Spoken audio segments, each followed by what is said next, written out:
नमस्कार, मैं Rupnarayan Sharma resonance पीसीसीबी division. और बच्चों, आज हम पढ़ेंगे क्लास 10th। और हमने जो टॉपिक लिया है आपके स्पर्श कोर्स बी स्पर्श बुक का अध्याय 5, और उसका नाम क्या है? सुमित्रा नंदन पंत। पहले तो सुमित्रा नंदन पंत पढ़ने से पहले हमें ये ध्यान होना चाहिए, इनकी कविता का नाम है पर्वत प्रदेश में पावस। अब कविता को पढ़ने से पहले तो आपको ये देखना है कि सुमित्रा नंदन पंत साहब है तो कौन है, इनके बारे में हम क्या जानते हैं। अब इनको इनको इतनी बड़ी उपलब्धि हासिल हुई, किस संदर्भ में हुई, कैसे हुई, तो हम देखते हैं। सुमित्रा नंदन पंत कौन सा है टॉपिक आपका? पर्वत प्रदेश में पावस। पर्वत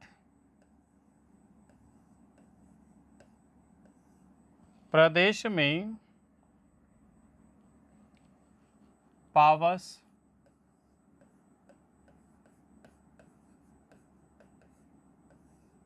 पावस पहले हमें इसके लिए देखना पड़ेगा कवि जीवन परिचय। कवि जीवन परिचय। अब कवि का जीवन परिचय देखें साहब कि कवि का जन्म कहाँ हुआ, कैसे हुआ साहब। देखिए, जन्म जन्म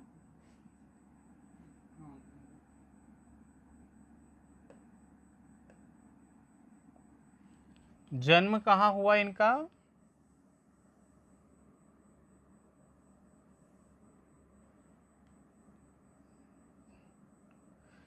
जन्म कहाँ पे हुआ? सन 1900 में हुआ है साहब। कहाँ पर? कौसानी गांव। कौन सा गांव? कौसानी गांव। कहाँ पे पड़ता है बेटे? अल्मोड़ा डिस्ट्रिक्ट में। अल्मोड़ा डिस्ट्रिक्ट। अल्मोड़ा कहाँ पे पड़ता है? उत्तराखंड में पड़ता है।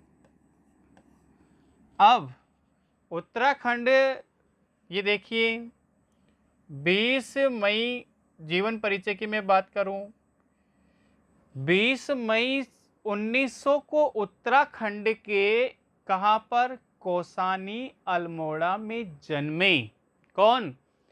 सुमित्रा नंदन पंत साहब ने बचपन से ही कविता लिखना शुरू कर दिया था। अब बचपन यानी 10 साल में, 5 साल में नहीं, 7 साल की उम्र में स्कूल में काव्य पाठ के लिए पुरस्कृत भी हुए थे। कितने साल में? 7 साल में इनको पुरस्कार भी दिया गया था।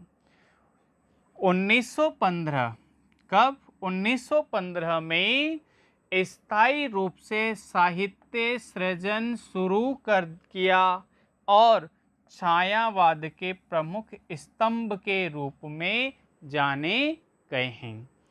अब पहले तो आपको ये देखना है, आप कहोगे सर छायावाद होता क्या है, ये तो बताओ बेटे। हिंदी साहित्य में, हिंदी साहित्य में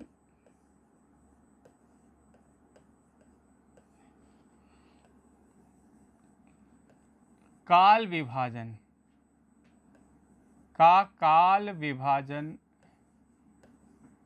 जब किया गया, क्या किया गया? काल विभाजन। अब कैसे किया गया साहब काल विभाजन? आधुनिक काल। आधुनिक काल की मैं बात करूं आपके सामने, आधुनिक काल। अब आधुनिक काल कब से कब तक का रहा साहब? 1850 से लेकर के, ईस्वी से लेकर के अब तक।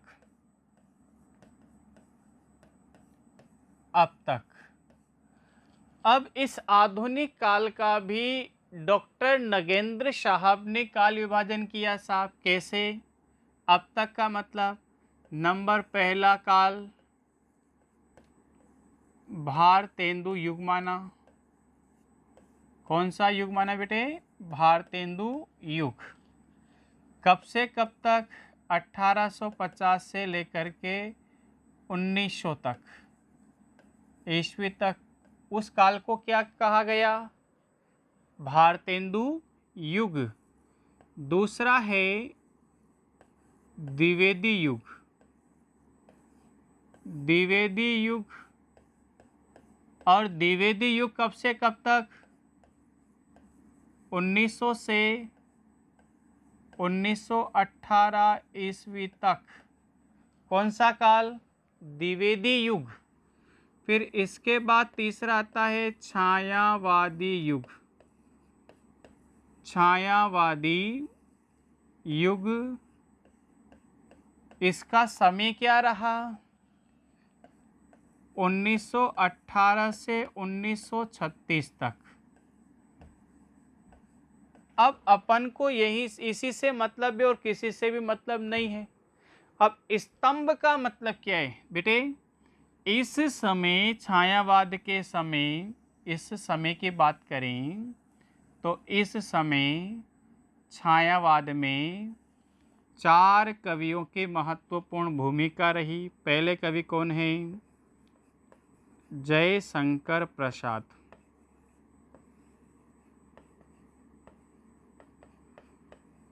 दूसरे कवि कौन है बेटे? सुमित्रा नंदन पंत। सुमित्रा नंदन पंत साहब। तीसरे कवि कौन है? सूर्यकांत त्रिपाठी निराला साहब। निराला साहब। और चौथी रही है कवयित्री महादेवी जी वर्मा। इसका मतलब है इस टाइम पर सबसे ज़्यादा इन चारों का ही योगदान रहा है। इसलिए हिंदी साहित्य में उपमा दी गई है ब्रह्मा, विष्णु, शिव, शिव और मीरा। एक प्रकृति से, दूसरे मानव कल्याण के लिए, तीसरे अधिकारों के लिए और चौथे नारी सम्मान के लिए लड़ी। और इनसे मिलकर के स्तंभ यानी क्या होता है? जब एक भवन बनाना पड़ता है तो उसमें 4 पिलर होते हैं, तब जाके भवन बनता है। हाँ, ऐसे बनता है ना भवन। तो ये 4 पिलर हैं, यानी एक इस युग के लिए सबसे महत्वपूर्ण रहे तो ये कौन रहे? जयशंकर प्रसाद, सुमित्रानंद पंत, सूर्यकांत त्रिपाठी निराला और महादेवी वर्मा का बहुत बहुत योगदान इस काल में रहा। इसलिए आगे क्या कहा है? पंत जी का क्या योगदान है साहब? देखिए बेटे, पंत की आरंभिक कविताओं में किससे संबंधित लिखा इन्होंने? पंत जी ने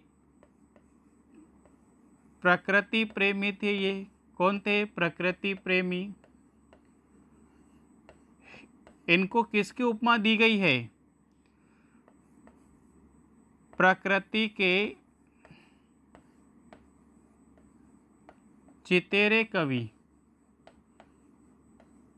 चितेरे कवि यानी जो चित्र खींचा गया है उसी पे कविता लिखने में ये माहिर रहे। जो भी वह दर्शाना चाहते हैं, जो अपनी आंखों से देखा है, वह आपको अपनी कविता के माध्यम से दिखा देंगे। यहाँ पर वो भाव बता देंगे। इसके लिए इनको पारंगत यानी इनको बहुत प्रसिद्धि मिली है। आगे चलें, आगे चलो। कहाँ पर आ गए? यहाँ पर। पंत जी की आरंभिक कविताओं में प्रकृति प्रेम, नंबर 1 क्या है? प्रकृति प्रेम। दूसरा क्या है? रहस्यवाद।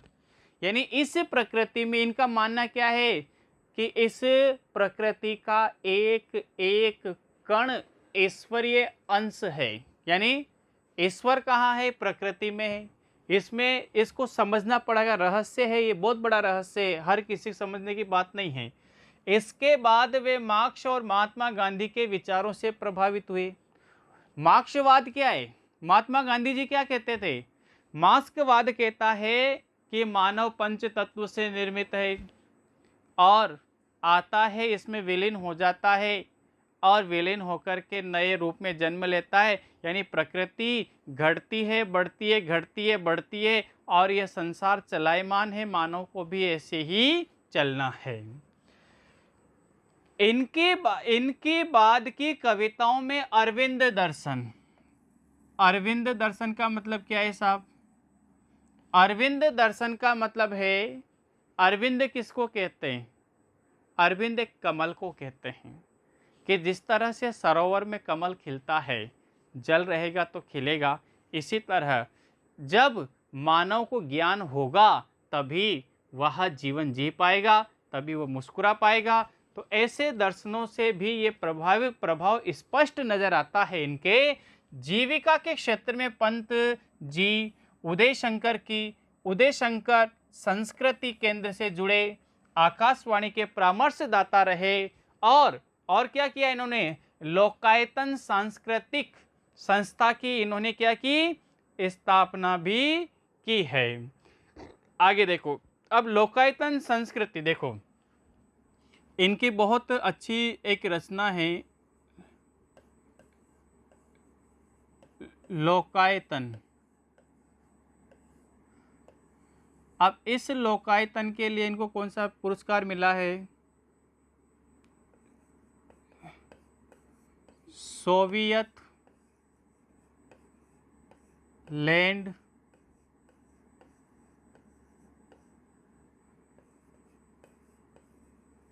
नेहरू पुरस्कार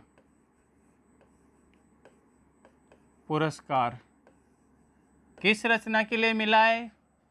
लोकायतन रचना के लिए मिला है। दूसरी बात, अपन दूसरी बात करें, पहली तो ये कर ली, दूसरी बात करें, दूसरी रचना रही कला और बूढ़ा चांद।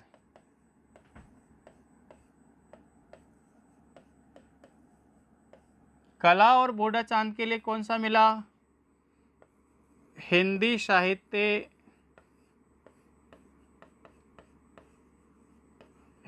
साहित्य अकादमी पुरस्कार।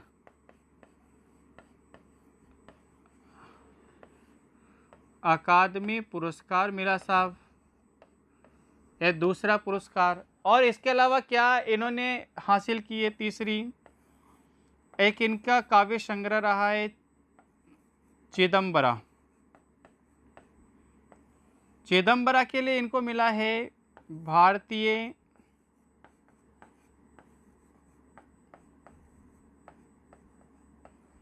ज्ञानपीठ, भारतीय ज्ञानपीठ पुरस्कार इनको मिला। और एक बात आपको और बता दूं, भारतीय ज्ञानपीठ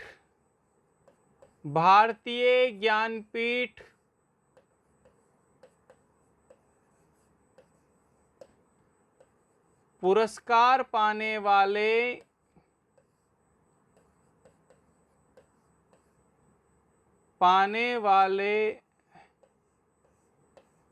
पंत जी प्रथम कवि हुए। इसके पहले ये पुरस्कार किसी को भी नहीं मिला, पहली बार मिला है। किसको मिला है? सुमित्रा नंदन पंत साहब को मिला है। आपको ये भी बता दूं 1960 में तो मिला था ये, और 1900 आपके बुक में 69 है, लेकिन कईयों में मैं 68 और 69 के बीच देखता हूं, तो आप इस पे भी विशेष ध्यान देने योग्य बात है। 68 में मिला है और 68 ऐसे दिसंबर के लगभग मिला है, तो दिसंबर और जनवरी इन्होंने किया है। आगे चलें, आगे क्या है, रचनाएं देखो आप इनकी। इन्हें पद्म भूषण सम्मानित से अलंकृत किया गया। हिंदी के पहले ज्ञानपीठ पुरस्कार विजेता भी कौन रहे? सुमित्रा नंदन पंत साहब ही रहे हैं। पंत जी को कला और बूढ़ा चांद एक कविता संग्रह है इनका, जिसके लिए 1960 में साहित्य अकादमी पुरस्कार से नवाजे गए और 1969 में चिदम्बरा संग्रह पर इनको कौन सा पुरस्कार मिला? ज्ञानपीठ पुरस्कार साहित्य अनेक पुरस्कारों से सम्मानित किया गया। उनका निधन कब हुआ, ये भी ध्यान देने योग्य बात है, 28 दिसंबर 1977 को हुआ था। अब इनकी रचनाएं देखो साहब, प्रमुख रचनाएं कौन कौन सी है? वीणा ग्रंथि, गुंजन, स्वर्ण किरण, स्वर्ण धूलि, स्वर्ण किरण, स्वर्ण धुरी, युगवाणी, ग्राम्य, पल्लव और लोकायतन, ये इनकी प्रसिद्ध रचनाएं रही है। यहाँ तक समझ लिया आपने? यहाँ तक समझ लिया? Very good. आगे चलो, अब हम पाठ प्रवेश की बात करें साहब। इनका पाठ प्रवेश देखो, मैंने आपको बता दिया कौसानी हिंदुस्तान की सबसे बड़ी, सबसे सुंदर जगह है कौसानी, और कौसानी के लिए कहा जाता है कि भारत का यदि स्विट्जरलैंड देखना है तो कश्मीर के नाम सुना है, कश्मीर न जाकर के कौसानी में जाओ, क्योंकि कौसानी से अच्छी सुंदर जगह कहीं पर भी नहीं है। अब जहाँ पर इनका जन्म हुआ हो तो क्या वह इस प्रकृति को बिना कविता के छोड़ सकते हैं? नहीं। तो देखो, पाठ प्रवेश की बात करें, भला कौन होगा जिसका मन पहाड़ों पर जाने को न मचलता हो। और अभी वर्षा ऋतु चल रही है, वर्षा ऋतु से संबंधित कविता है, तो इसमें क्या है कि ऐसा कोई भी नहीं है जो वर्षा ऋतु के दर्शनीय स्थलों को नहीं देखता है। नदियाँ, झरने, पहाड़, पर्वत और जंगल सभी को अच्छे लगते, सभी के मन को भाते। हमारे जितनी भी तामसिक प्रवृत्तियां हैं, वह तामसिक प्रवृत्तियां वहां जाने से क्या होती है? शांत होती है। तो जिन्हें सुदूर हिमालय तक जाने का अवसर नहीं मिला, अब बेटे बहुत सारे ऐसे हैं कि जो घर पे रहते हैं, हो सकता है कि उनके आर्थिक संकट हो, नहीं जा पाते हैं, लेकिन क्या उनको भी हिमालय से वंचित किया जा सकता है? नहीं। उनको कौन बताएगा हिमालय के दर्शन? कौन कराएगा? कवि और कवि की कविता, कवि की कल्पना शक्ति उनको दर्शन घर बैठे ही करा देती है। जैसे हम इस पाठ में कक्षा में बैठे बैठे हिमालय के दर्शन करेंगे। देखो, हिमालय तक जाने का अवसर नहीं मिलता वे भी अपने आसपास के पर्वतीय प्रदेश में जाने का अवसर शायद ही हाथ से जाने देते हूँ।